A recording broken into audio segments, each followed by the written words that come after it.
여러분 안녕하십니까, 진성호입니다. 지금 더불어민주당이 한덕수 대통령 권한대행 국무총리에게 상식의 선을 넘는 적개심을 보이는 이유는 뭘까요? 지금 거의 빈집 털이범으로 민주당은 한덕수 대행을 공격하고 있습니다. 한덕수 대행의 여론조사 지지율이 급등한 것도 원인이 있겠지만, 무엇보다도 지금 헌법재판소의 재판관 2명을 지명한 것과 관련이 깊습니다. 자, 문영배 이미선 재판관은 이제 18일 날 임기가 끝납니다. 그리고 그 후임 재판관을 한덕수 대행은 지명했습니다. 이걸 놓고 지금 민주당은 대통령 권한 대행이 권한도 없는 행위를 했다고 반발하고 있습니다. 지금 헌법소원, 가처분 신청 등을 이미 헌법재판소에 냈습니다. 그런데 이 문제가 문영배 이미선의 후임을 한덕수 대행이 지명한 재판관으로 채운다면 어떤 일이 벌어질까요? 지금 민주당이 가장 겁내는 게 뭘까요? SBS의 분석입니다. 왜 지금 헌법재판관 임명이 중요하냐?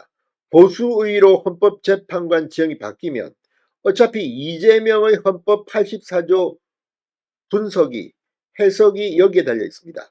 자, 이재명은 지금 5개의 재판을 받고 있습니다. 특히 선거법 재판은 지금 3심 판결이 얼마 남지 않았습니다. 대법원이 최근 이재명의 선거법 이 3심과 관련해서 인편으로 거의 강제적으로 송달을 마쳤습니다.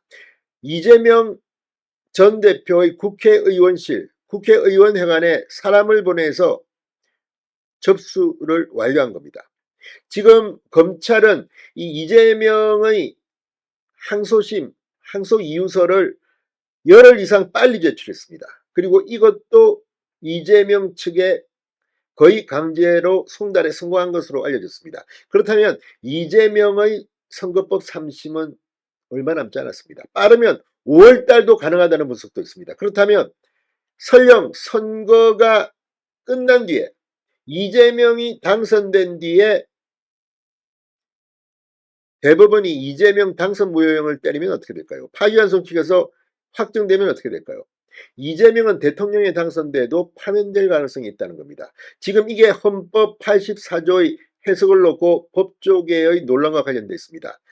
한덕수의 헌법재판관 2명 지명이 그대로 헌법재판관 임명으로 이어진다면 결국 이 문제는 헌법재판소가 결정을 내려야 되고, 이재명은 대통령이 되기 전에 받던 재판을 대통령이 된 뒤에도 정지되지 않고 받는다고 하면 선거법 3심은 의외로 빨리 나오고 이재명은 파면될 수 있고 선거를 새로 치러야 하는 극단적인 상황을 상상할 수 있는 겁니다. 자, 이와 관련해서 오늘 국회 본회의장에서 열린 대정부 질문에서 박성재 법무부 장관에게 야당 질문이 쏟아졌습니다.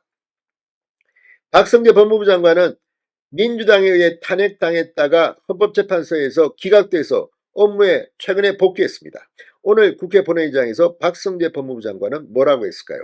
진성호의 융단 폭격 시작합니다. 더불어민주당을 융단 폭격합니다.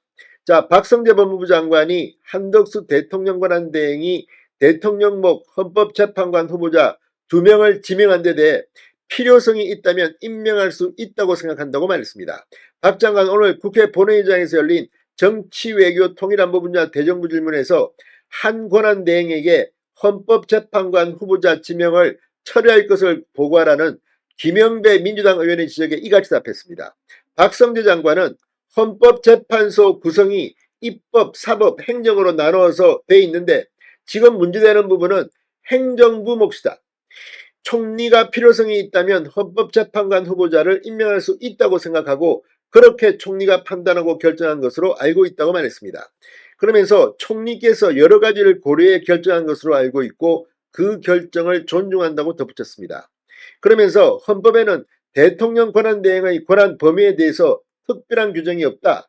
학계나 실무에서는 다양한 견해가 있는 것으로 알고 있다. 이렇게 밝혔습니다. 자, 그러면서 지금은 대통령이 권한이 정지된 상태인 경우와는 완전히 다르다. 고리된 상태이다. 상황이 다른 것 아닌가라는 생각을 한다고 답했습니다. 이 부분에 대해서는 공화정의 가장 기본 정신인 삼권 분립 원칙도 많이 고려해야 한다고 생각한다고 강조했습니다. 박 장관은 가처분 사건으로 계류 중에 있으니까 제가 옳고 그름을 다 말씀드리기에는 적절하지 않다고 덧붙였습니다.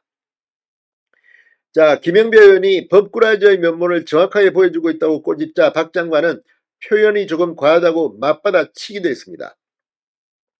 자, 한덕수 대행은 이 문영배 이미선 재판관의 후임자로 이완규 법제처장과 함상훈 서울고법 부장판사를 지명한 바 있습니다. 한 대행은 이 처장과 한 부장판사는 각각 검찰과 법원에서 요직을 거치며 긴 경력을 쌓았고 공평하고 공정한 판단으로 법조계 안팎에 신망이 높다고 설명했습니다. 이 결정은 그동안 여야는 물론 법률가 언론인 사회 원로 등 수많은 분의 의견을 듣고 숙고한 결과다. 법적 검토를 거친 뒤 오늘 동료 국무위원들의 의견을 마지막으로 여쭙고 결정을 실행에 옮겼다고 지난 8일 말한 바 있습니다.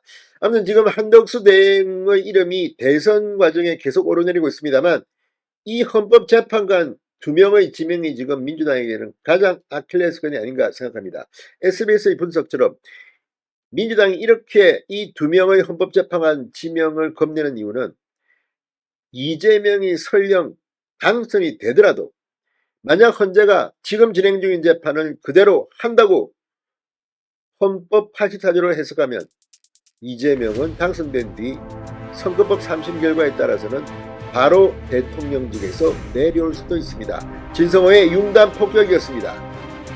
여러분 감사합니다.